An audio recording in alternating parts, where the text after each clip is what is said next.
사랑하는 자들아, 우리가 이같이 말하나 너희에게는 이보다 더 좋은 것, 곧 구원에 속한 것이 있음을 확신하노라.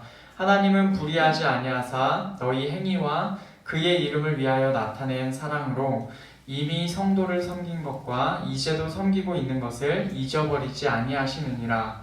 우리가 간절히 원하는 것은 너희 각 사람이 동일한 부지런함을 나타내어 끝까지 소망의 풍성함에 이르러 게으르지 아니하고 믿음과 오래 참음으로 말미암아 약속들을 기업으로 받는 자들을 본받는 자 되게 하려는 것이니라. 하나님이 아브라함에게 약속하실 때에 가리켜 맹세할 자가 자기보다 더 큰 이가 없으므로 자기를 가리켜 맹세하여 이르시되 내가 반드시 너에게 복주고 복주며 너를 번성하게 하고 번성하게 하리라 하셨더니 그가 이같이 오래 참아 약속을 받았느니라. 사람들은 자기보다 더 큰 자를 가리켜 맹세하나니 맹세는 그들이 다투는 모든 일의 최후 확정이니라. 하나님은 약속을 기업으로 받는 자들에게 그 뜻이 변하지 아니함을 충분히 나타내시려고 그 일을 맹세로 보증하셨나니 이는 하나님이 거짓말을 하실 수 없는 이 두 가지 변하지 못할 사실로 말미암아 앞에 있는 소망을 얻으려고 피난처를 찾은 우리에게 큰 안위를 받게 하려 하심이라. 우리가 이 소망을 가지고 있는 것은 영혼의 닷 같아서 튼튼하고 견고하여 휘장 안에 들어가나니 그리로 앞서가신 예수께서 멜기세덱의 반차를 따라 영원히 대제사장이 되어 우리를 위하여 들어가셨느니라. 아멘. 우리가 앞서 들은 대로 히브리서 5장에서는 대제사장이신 예수님, 아론보다 훨씬 더 위대하신 예수님에 관하여서 말씀하고 있었어요. 그러던 중에 5장 이제 전반부에서는 그랬고 끝부분에 넘어오면서 그 흐름을 잠시 히브리서 기자가 끊었습니다. 그리고 경고의 내용을 잠깐 얘기를 했는데 지난주에 우리가 함께 들었던 내용이 그 전반부입니다. 5장 후반부에서 6장 초반부까지 그 경고라는 단락의 전반부에서는 의의 말씀의 반응에 따라 세 부류의 사람들을 언급하였습니다. 어린아이가 있었고 장성한 자가 있었고 타락한 자가 있었습니다. 이 세 부류를 언급하면서 히브리서 기자는 이 편지를 받아보는 사람들에게 경고를 하였어요. 이 편지를 받아보는 사람은 곧 나아가서 우리 자신으로 적용할 수가 있습니다. 그래서 우리도 스스로에게 질문할 수 있습니다. 우리는 과연 의의 말씀에 우리는 어떻게 반응하고 있는가? 이 질문이 중요한 이유가 무엇이냐면 의의 말씀이 복음을 의미한다고 했습니다. 그리고 복음에 관하여서 우리가 어떻게 반응하느냐라는 질문이기 때문에 이 질문은 곧 우리의 구원의 문제랑도 연관되어 있는 것이기 때문에 중요합니다. 이제 오늘 우리가 함께 읽은 말씀 6장의 마지막 부분까지는 이렇게 중간에 잠깐 얘기하고 있는 경고를 마무리하고 있습니다. 지난주에 들었던 그 전반부의 경고가 말 그대로 경고였다면 오늘 함께 듣게 될 후반부의 경고는 격려에 가깝습니다. 이런 배경에서 오늘 말씀을 함께 듣고자 합니다. 9절 말씀은 우리가 볼 때 이렇게 시작을 하죠. 사랑하는 자들아, 우리가 이같이 말하나 너희에게는 이보다 더 좋은 것, 곧 구원에 속한 것이 있음을 확신하노라. 아멘. 우선 히브리서 기자는 이 편지를 받아보는 자들에게 나아가서는 이 자리에 있는 우리에게도 동일시해서 지금 얘기할 겁니다. 우리에게도 부드러운 어조로 말하고 있습니다. 앞부분과는 달라요. 뭐라고 얘기합니까? 앞부분에서는 너희가 듣는 것이 둔하다. 너희가 듣는 것에 게으르게 되었다. 이렇게 얘기를 하면서 비판적인 어조였어요. 근데 여기서는 굉장히 부드러운 어조로 말합니다. 그러면서 비록 자신들이, 그러니까 우리라고 포함되는 그 히브리서 기자가 앞부분에서는 말을 굉장히 강하게 했지만 이 편지를 받아보는 너희에게는 더 좋은 것이 있다라고 그렇게 믿는다라고 말하죠. 여기서 말하는 더 좋은 것들은 뭐냐면 구원에 속한 것들입니다. 다시 말하면 너희에게 구원을 받을 만한 것들이 있음을 내가 알고 있고 내가 그것을 믿고 있다라는 말이에요. 이 표현이 얼마나 부드럽고 따뜻한지 히브리서 기자는 그들을 가리켜서 뭐라고 부르냐면 사랑하는 자들아 라고 부릅니다. 이 표현은 히브리서 전체에서는 여기에서만 딱 한 번 나오는 표현인데 보통 이 표현이 신약의 서신서에서 어떤 의미로 쓰이냐면 함께 예수님을 믿어 성도가 된 사람들을 가리켜 쓰는 표현입니다. 사랑하는 자들아 라는 말은 우리가 함께 그리스도 안에서 성도요, 형제요, 자매가 되었다 라는 그런 사람들에게만 쓰는 표현이에요. 그러면 히브리서 기자는 왜 갑자기 이들에게 구원이 있음을 내가 믿는다라고 말하고 있습니까? 그 근거가 10절에서 나옵니다. 10절 말씀 우리 같이 읽겠습니다. 하나님은 불의하지 아니하사 너희 행위와 그의 이름을 위하여 나타낸 사랑으로 이미 성도를 섬긴 것과 이제도 섬기고 있는 것을 잊어버리지 아니하시느니라. 아멘. 그들의 모습에서 하나님께서 기억하실 만한 것들이 있다라는 것이에요. 다시 말하면 그들이 하나님의 이름을 위하여서 사랑을 나타냈습니다. 좀 더 구체적으로 말해볼까요? 그들이 성도들을 섬겼습니다. 예수님을 믿는 자들을, 거룩하게 된 성도들을 그들이 섬겼고 지금도 섬기고 있습니다. 이 표현을 조금 바꿔보면 이들에게 행위가 있었는데 어떤 행위가 있냐면 형제 사랑의 행위가 있었습니다. 이것을 불의하지 않으신 하나님께서 잊지 않으실 거다라고 말하고 있는 거예요. 이것은 어떤 관점에서 바라보아야 되냐면 믿음의 열매라는 관점에서 바라보아야 합니다. 사도 요한이 요한 1서에서 이렇게 말씀하였습니다. 요한 1서 4장 11절에서 사랑하는 자들아 하나님이 이같이 우리를 사랑하셨은즉 우리도 서로 사랑하는 것이 마땅하도다. 아멘.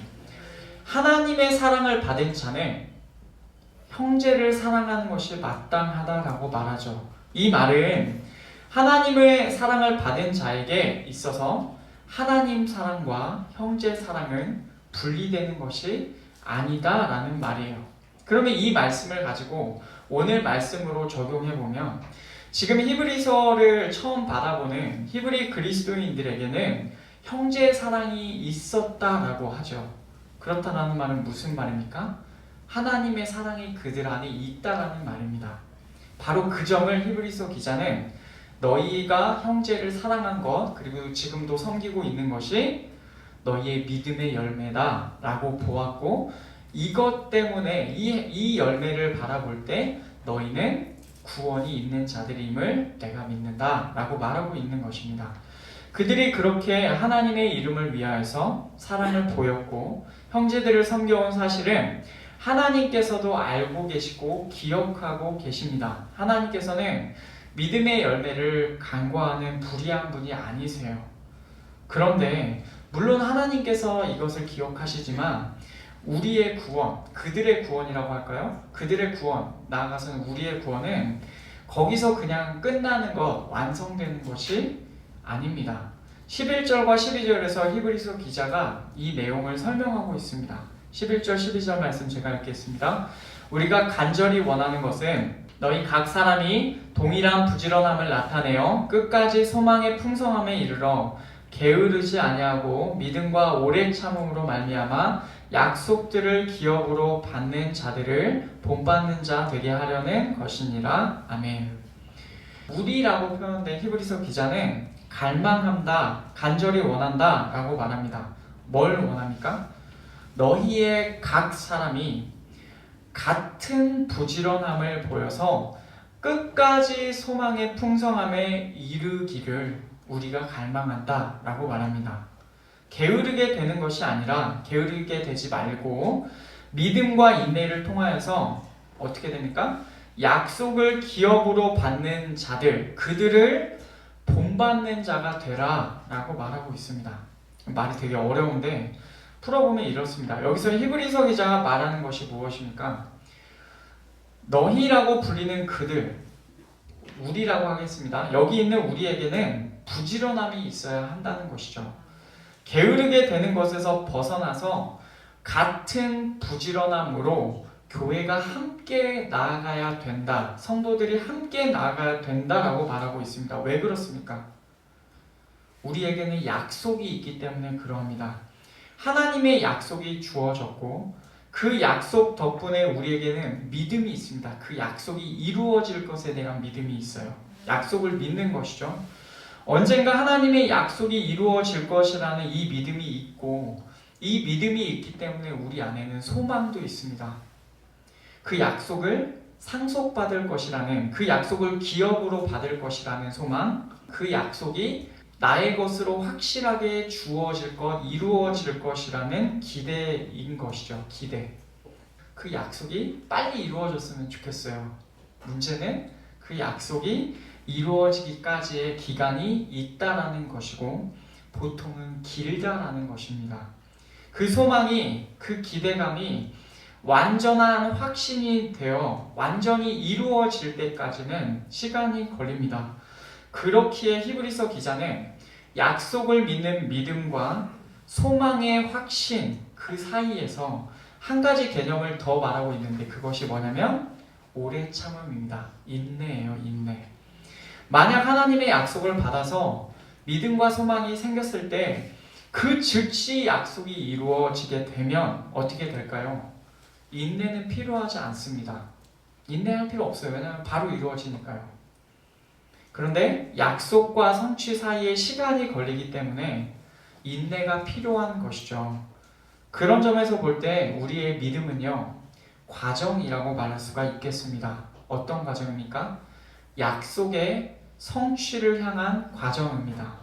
그 믿음의 과정, 믿음의 여정에서 믿음과 인내는 필연적으로 함께 갑니다.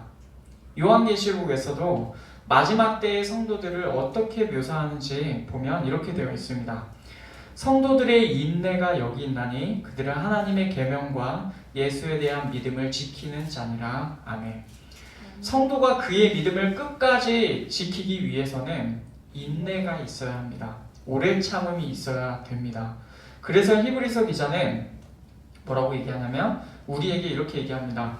믿음과 인내를 가지고 하나님의 약속이 너희의, 우리의 것으로 완전히 이루어질 때까지 믿음의 여정을 계속하라 라고 말하고 있어요. 그리고 그 길을 걸어감에 있어서 약속의 성취가 더디다고 해서 소망을 잃지 말고 게으르게 되지도 말고 오직 교회가 같은 부지런함을 끝까지 보여라 라고 말하고 있습니다.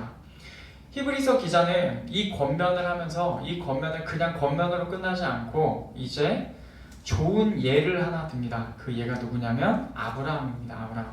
하나님께서 아브라함에게 약속을 주셨고 그 약속이 이루어지는 과정을 짧게 인용하면서 설명하고 있습니다. 그 내용이 13절과 14절 말씀인데 우리 같이 읽겠습니다. 하나님이 아브라함에게 약속하실 때에 가리켜 맹세할 자가 자기보다 더 큰 이가 없으므로 자기를 가리켜 맹세하여 이르시되 내가 반드시 너에게 복주고 복주며 너를 번성하게 하고 번성하게 하리라 하셨더니. 아멘. 아브라함은 사실 하나님께 받은 약속이 많습니다. 그래서 오늘 말씀이 많이 나오는 말씀이네라고 생각하실 수 있는데 여기에 인용된 딱 인용 구절의 이 내용은요, 창세기 22장에 나오는 말씀을 그대로 인용한 겁니다.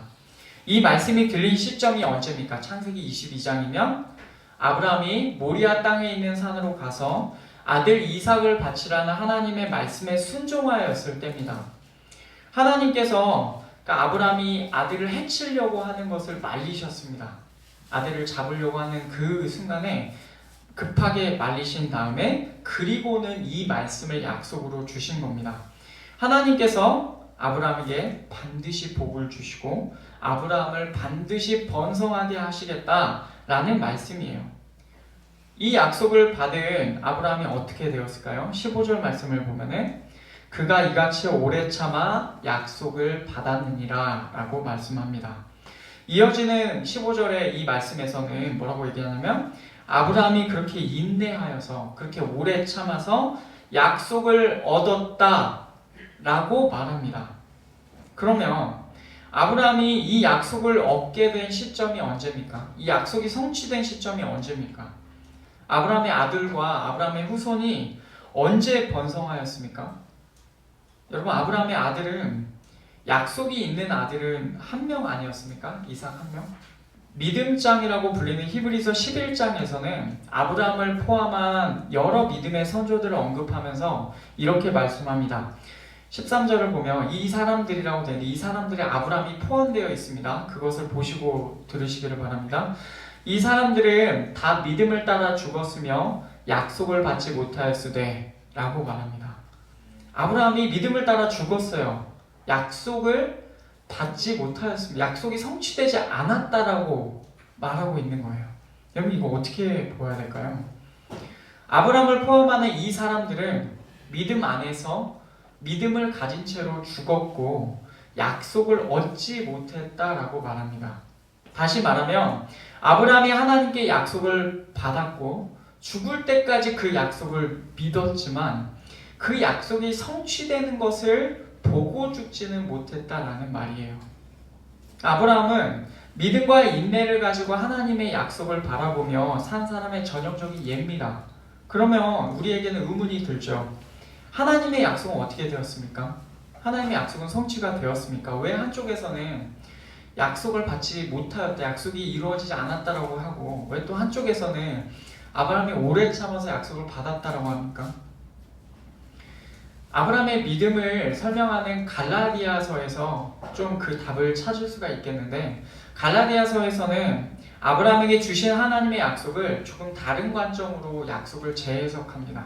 어떻게 바라보냐면 6절에서 7절, 하나님께서 번성하게 하신다라는 아브라함의 자손에 관하여서 이렇게 설명합니다. 아브라함이 하나님을 믿음에 그것을 그에게 의로 정하셨다 함과 같으니라. 그런즉 믿음으로 말미암은 자들은 아브라함의 자손인 줄 알지어다. 아멘. 믿음으로 말미암은 자들이 다 아브라함의 자손이라고 합니다.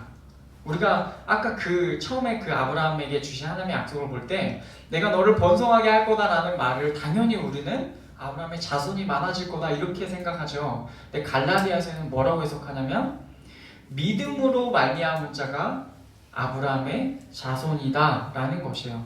아브라함이 하나님을 믿음으로 의롭다라고 여겨진 것처럼 그와 같은 믿음을 가진 사람은 누구나 아브라함의 자손이라는 것입니다. 누구나 다 믿음을 갖고 있으면 아브라함의 자손이라 칭함을 받는다라는 거예요. 믿음으로 구원받는 허다한 수의 사람들이 다 아브라함의 자손이에요. 그러니까 이 말씀대로라면 아브라함의 자손은 정말로 하나님의 약속이 성취되어서 엄청나게 번성된 것입니다. 믿음으로 말미암은 모든 자가 아브라함의 자손이에요. 그리고 하나님께서 복 주신다라는 아브라함의 복에 관하여서는 8절과 9절에서 이렇게 설명합니다.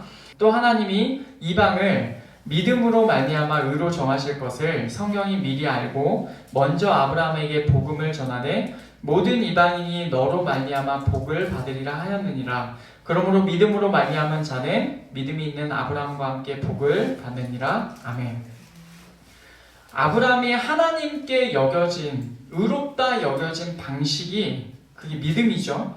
이 믿음으로 하나님께 의롭다 여겨진 방식이 하나님께서 아브라함에게 주신 복이라는 것입니다.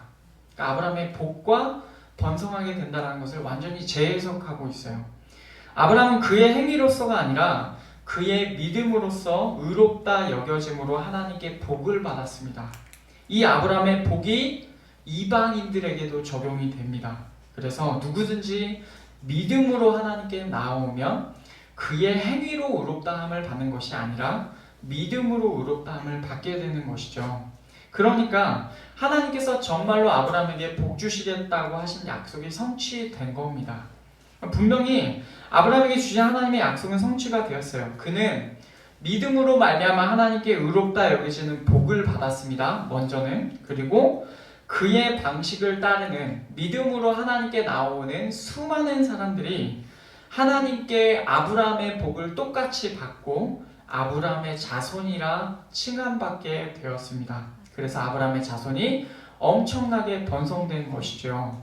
그런데 이것이 이 아브라함의 자손에 관한 약속이 아브라함의 생전에 이루어진 것은 아닙니다. 그러니까 완전히 그렇게 많아지는 것이 생전에 이루어진 것은 아니겠죠. 아브라함은 비록 살아있을 때 자손을 번성하게 하신다는 하나님의 약속의 성취를 살아있을 때 보지는 못하였습니다. 그런데 하나님께 복을 받고 하나님께로부터 구원을 받아 하나님의 나라에 있으면서 자손 번성의 약속을 지금도 어떻게 성취되고 있는지를 아마 지금도 보고 있을 것입니다. 하나님 나라에서요. 아브라함은 하나님의 약속을 받았고 그 약속을 믿음으로 바라보며 오랜 시간 인내하였습니다.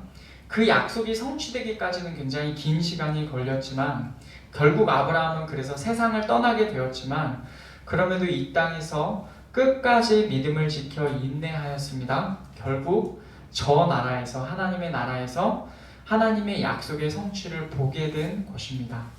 히브리서 기자는 이 아브라함의 예를 들면서 우리가 이 땅에서 끝까지 하나님의 약속을 바라보며 믿음과 인내로 살아갈 것을 권면하고 있습니다. 아브라함이 이렇게 오래 참아서 하나님의 약속이 성취됨을 보았으니 우리도 하나님의 약속을 붙들고 믿음과 인내로 이 땅을 살아서 그 약속이 성취됨을 바라보게 될 그날까지 살아라 라는 것이에요. 그럼 이 말씀이 우리에게는 어떻게 구체적으로 적용될 수 있을까요? 우리에게도 아브라함처럼 처음 이 편지를 받아보던 히브리 그리스도인들처럼 하나님의 약속이 우리에게도 있습니다. 무엇입니까? 가장 확실한, 가장 제일의 약속이 무엇입니까? 우리의 구원에 관한 하나님의 약속이죠. 다른 말로 하면 아브라함에게 주신 그 약속이 우리에게도 이루어지는 겁니다. 아브라함처럼 믿음으로 의롭다 여겨짐을 받는 것이 그것이며 그래서 아브라함의 자손이 되는 그것이 우리에게 주신 하나님의 약속이에요. 히브리서에서는 우리의 구원을 하나님의 약속으로 바라봅니다. 그리고 이건 역시 과정으로 바라봅니다. 그래서 예를 들자면 앞서 히브리서 4장에서는 이런 권면이 나오죠. 그러므로 우리가 저 안식에 들어가기를 힘쓸지니 힘쓰래요. 이미 안식에 들어갔다. 우리가 이미 하나님의 영원한 안식 가운데 있다라고 말하지 않아요. 이미 이루어졌다라고 확정적으로 얘기하는 것이 아니라 안식에 들어가기에 열심을 내라라고 말합니다. 마찬가지 관점으로 빌립보서 말씀에도 이렇게 되어 있어요. 그러므로 나의 사랑하는 자들아, 또 사랑하는 자들이 나오네요. 사랑하는 자들아, 너희가 나 있을 때뿐 아니라 더욱 지금 나 없을 때에도 항상 복종하여 두렵고 떨림으로 너희 구원을 이루라. 아멘. 두렵고 떨림으로 너희 구원을 이루라 라고 말씀합니다. 확정적인 선언, 너희가 구원을 확실하게 받았으니까 너희 완성이다 라고 얘기하는 것이 아니라 끝까지 그 구원의 여정에 있어서 두렵고 떨림으로 임하라 라고 말하고 있습니다. 여러분, 우리의 구원은요, 하나님의 약속으로 주어졌고 우리는 그 약속이 성취되어가는 과정 중에 있음을 기억하십시오. 오늘 말씀에서는 계속해서 말하고 있습니다. 뭐라고 말합니까?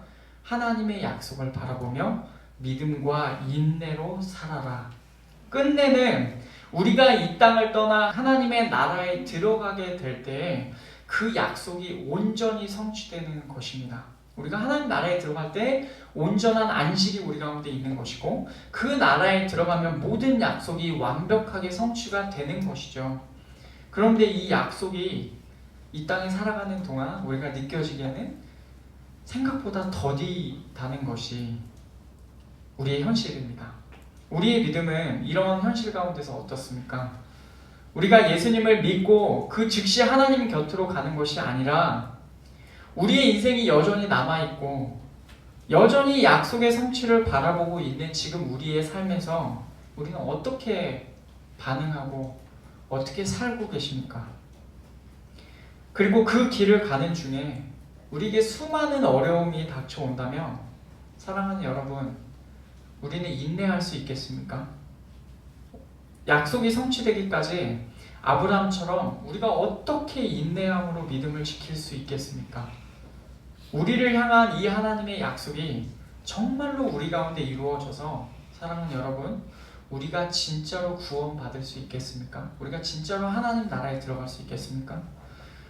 오늘 말씀 마지막 부분에서 그 질문에 관한 답을 주고 있습니다. 성도라면 누구나 그 인생에서 하나님의 약속의 성취를 바라보면서 인내하면서 살아가고 그래야 돼요. 그런데 우리가 어떻게 인내하며 살아갈 수 있는지에 관하여서 히브리서 기자가 17절에서 이렇게 말씀합니다. 하나님은 약속을 기업으로 받는 자들에게 그 뜻이 변하지 아니함을 충분히 나타내시려고 그 일을 맹세로 보증하셨나니. 아멘. 이 말씀을 보면요, 하나님께서 아브라함에게 약속을 주실 때 그 상황을 가지고 두 가지 사실을 이끌어냅니다. 첫 번째, 그 약속은 하나님께서 주신 약속입니다. 당연하죠. 하나님께서 주신 약속이죠. 그런데 잘 들으십시오. 그 약속은 하나님께서 주신 약속입니다. 여기서 우리는 성경의 진리를 발견해야 됩니다. 하나님께서는 변하는 분이 아니십니다. 하나님께서 약속을 주셨어요. 변하지 않으시는 하나님께서 주신 약속이기 때문에 확실합니다. 우린 이 사실을 믿음으로 취해야 되겠죠. 그리고 두 번째, 하나님께서 당신의 변하지 않으심을 보여주시고자 그냥 약속을 주신 게 아니라 뭐까지 하셨습니까? 맹세까지 하셨어요. 약속과 맹세는 다릅니다. 사람들은 약속을 확실하게 보증하기 위해서 맹세를 합니다. 그런데 보통 자신보다 더 높은 존재를 보증으로 두고 맹세를 하죠. 예를 들어 법 앞에 내가 맹세를 한다, 계약한다 라고 하거나 훨씬 더 자기보다 높은 존재를 보증인으로 두고 그렇게 맹세를 하죠. 근데 하나님의 경우에는 하나님보다 더 높은 존재가 없으시기 때문에 더 높은 존재를 보증으로 둘 수가 없는 겁니다. 그래서 하나님께서 어떻게 하셨습니까? 하나님께서 당신을 가리켜서 맹세하셨습니다.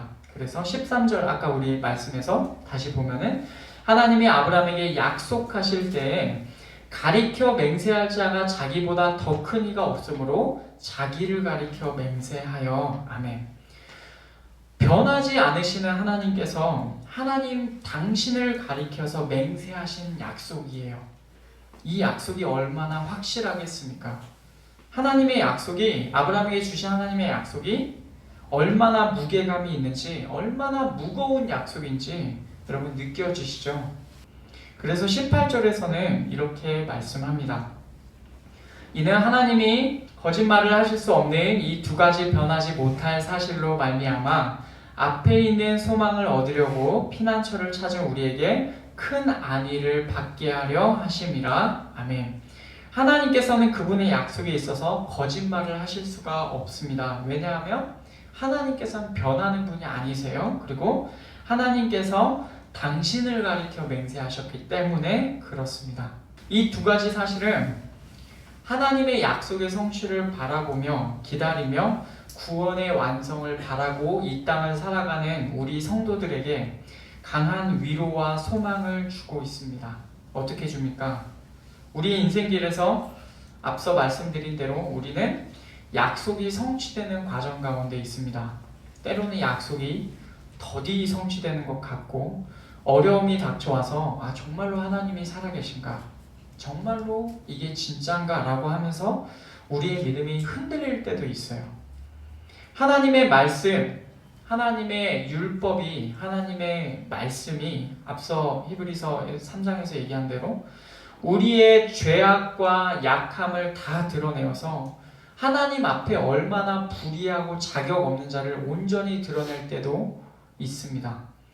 우리가 과연 구원받을 만한 자인지, 과연 그런 약속을 받기에 합당한 자인지 헷갈릴 때가 있어요. 살다 보면 우리를 향한 하나님의 약속이 잘 보이지 않을 때가 있습니다. 그러나 그럴 때에도 사랑하는 여러분, 하나님의 약속은 변하지 않으십니다. 하나님의 성품이 그러하시고 그분께서 친히 맹세까지 하신 약속이기에 하나님의 약속은 변함이 없습니다. 우리를 향한 하나님의 약속이 변하지 않으신다는 사실을 여러분 믿으십시오. 그리고 하나님의 약속에 관한 확실한 믿음은 소망을 갖게 합니다. 우리가 반드시 하나님의 약속을 따라 우리 구원받을 수 있겠다라는 소망과 기대감을 갖게 하는데, 우리를 향한 변하지 않는 하나님의 약속을 믿고 여러분 그 안에서 소망을 가지십시오. 그렇게 나아가야 합니다. 19절과 20절에서는 우리가 갖고 있는 소망에 관하여서 우리 안에 있어야 할 소망에 관하여서 이렇게 말씀합니다. 우리 19절, 20절 같이 읽겠습니다. 우리가 이 소망을 가지고 있는 것은 영혼의 닷 같아서 튼튼하고 견고하여 휘장 안에 들어가느니 그리로 앞서가신 예수께서 멜기세덱의 반차를 따라 영원히 대제사장이 되어 우리를 위하여 들어가셨느니라. 아멘. 우리에게 있는 하나님의 약속이 어떤 약속인지를 우리가 분명히 알게 되면 소망을 가질 수밖에 없게 됩니다. 이 소망은 뭐와 같냐면 영혼의 닷과 같아요. 우리가 배가 바다에 떠 있을 때 바다에 그 자리에 있으려고 닻을 내리지 않습니까? 그 닻이 바다까지 닿으면 그래서 그 닻에 연결된 쇠사슬로 인해서 그 배가 흔들리지 않아요. 우리의 소망은 이 소망은 영혼의 닷과 같아서 흔들리지 않습니다. 어떤 풍파에도 흔들리지 않아요. 이 소망을 잃지 않으면, 이 소망을 끝까지 우리가 붙들고 있으면 우리는 우리보다 먼저 그 길을 가신, 먼저 앞서 가신 예수님께서 마침내 휘장 안으로 들어가서 하나님께로 나아간 것처럼 그 예수님을 따라 우리도 마침내 휘장 안으로 들어가서 하나님을 가장 가까이에서 뵙게 될 것입니다. 이 소망을 잃지 않으면 그렇습니다. 그리고 이어지는 히브리서의 내용은 다시 원래의 논증의 흐름을 찾아가서 멜기세덱의 계열을 따르는 대제사장이신 예수님에 관한 내용으로 7장부터 계속 이어나가요. 오늘 말씀을 정리하겠습니다. 사랑하는 여러분, 우리의 인생은요, 우리에게 주신 하나님의 약속이 성취되어 가는 과정입니다. 믿음의 여정이라고 할 수 있겠습니다. 우리가 예수님을 믿었을 때 우리는 구원받았습니다. 그리고 여전히 그 구원은 끝까지 우리의 믿음을 유지하고 끝까지 지키고 있을 때 온전하게 성취될 것을 우리가 볼 것입니다. 이 땅의 삶의 길에서 때로 우리의 믿음이 흔들릴 수 있습니다. 그러나 우리의 구원에 관한 하나님의 약속은 확실합니다. 변하지 않을 하나님의 약속이시면서 하나님 당신께서 친히 맹세까지 해주신 약속이에요. 어느 때에든지 이 하나님의 약속 안에서 소망을 잃지 마십시오. 우리는 하나님의 약속 안에 있습니다. 우리는 그 믿음 안에 있습니다. 그 믿음 안에서 우리는 소망이 있습니다. 우리가 가는 길에서 선구자가 되신 예수님을 따라 끝내 휘장 안으로 들어가게, 그러니까 끝내 하나님 곁으로 가게 될 그날까지 우리 믿음을 잃지 마시죠. 그리고 그 일이 성취되기까지는 이 땅에서 게으르게 되지도 말고 인내함을 포기하지도 말고 끝까지 인내해야 될 줄 믿습니다. 그리스도께서 우리보다 앞장서서 가신 그 길에서 그저 하나님 앞에서 우리 모든 성도들이 같은 부지런함을 보여서 그 길을 따라 함께 걸어가면 좋겠습니다. 부지런함을 내야 합니다. 여러분, 지쳐 계시지 마시고 그 길에서 인내가 계속 오랫동안 인내만 하게 되면 우리가 지쳐서 우리가 그냥 포기하고 자포자기하고 게으르게 될 수 있으나 여러분, 그러지 말라라고 히브리서 기자가 권면합니다.